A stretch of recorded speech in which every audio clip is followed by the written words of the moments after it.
Johnny in Green Bay, are you a professional gambler? Is that your thing?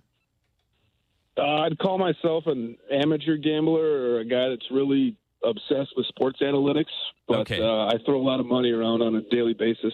Okay, how much are you betting on a regular day?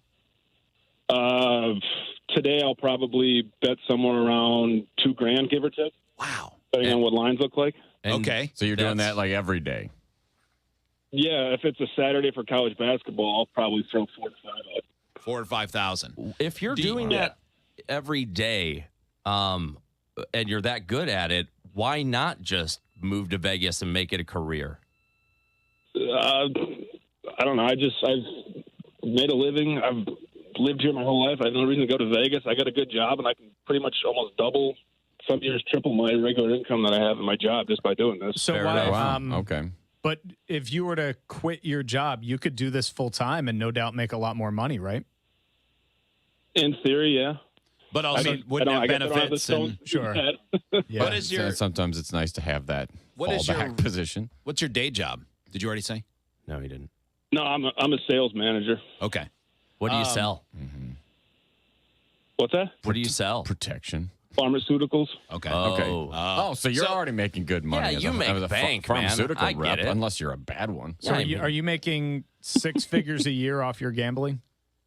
This year I'll clear 6 figures. Wow. Nice, man. Have you had bad years? I've never lost. I've had years where I've just made a couple here and there, but I've gone on streaks where I've been down like $40K.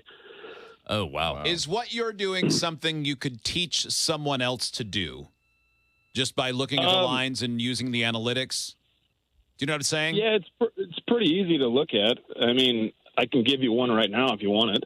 Give us an example. Yeah, please do. Because I don't think it's easy. I think it's easy for you. I think it's the same. Some people with need a little bit of a knack, too. Exactly. Yeah. Mm-hmm. But go on. So I might get a little gambling talk here. Might get a little confusing for some people, but Vegas is the big point spreads and stuff here. All right, I'm already big out. Into the teams are going to win or lose by a certain amount of points. Right. Mm-hmm. Yeah. In college basketball, if a visiting team is a double-digit dog, meaning they're favored to lose by more than 10.5 points. Yes. Yeah.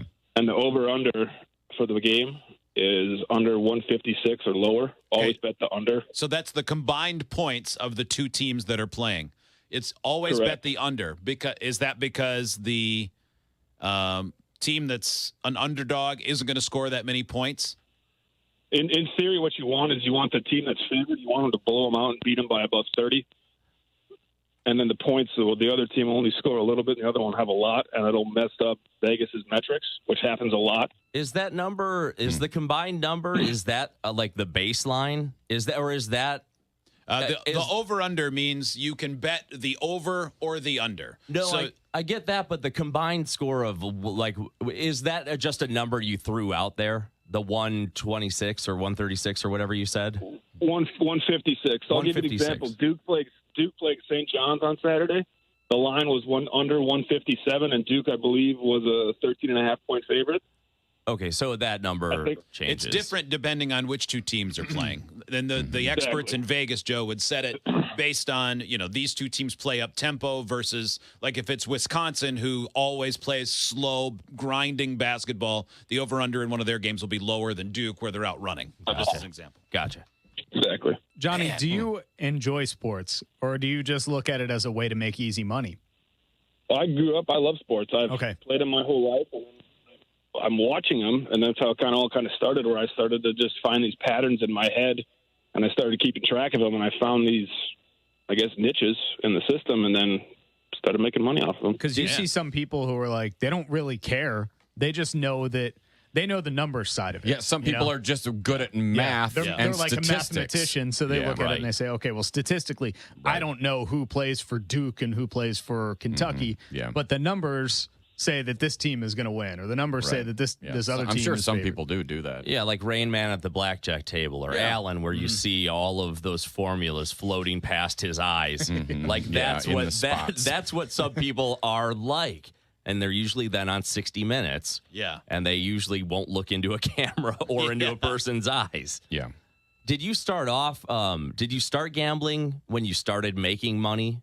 Or did you, like, what do you think? How much were you making when you first started gambling? Were your winnings well above your paycheck, above your salary? When I first started, it was a very small amount. I just did it kind of recreationally, just to kind of like, hey, I go see my friends at the bar. Hey, okay, I got $20 on whatever. And then I really started to get into it as more of a second job or a full-time hobby, and now I've fully embedded into it. Does it eat up your whole life? Like when you're not at work, are you always gambling? Or are you gambling at work and at home? No, I don't do it at work. I would get in a lot of trouble for that. It's really, I find a pattern that's going to be profitable. I usually test it on like 10, 15 games, make sure that it'll stick. And then once I find one that I like, it doesn't take a whole lot of time to place your bets and you go. Do you have a family that you ignore while you do this on the weekends? Yeah. No. No. You're a single Don't guy? ignore my family at all. Oh. Very good. Johnny, thank you, man. We appreciate it. Yeah, congratulations. Yeah. I'm honestly, I'm in awe, and I wish that I could do that. I remember seeing I had stories when daily sports betting, like DraftKings, came about. They were talking about people who, like Johnny, who figured out the system, and they would make a living doing that and quitting their jobs and all sorts of stuff.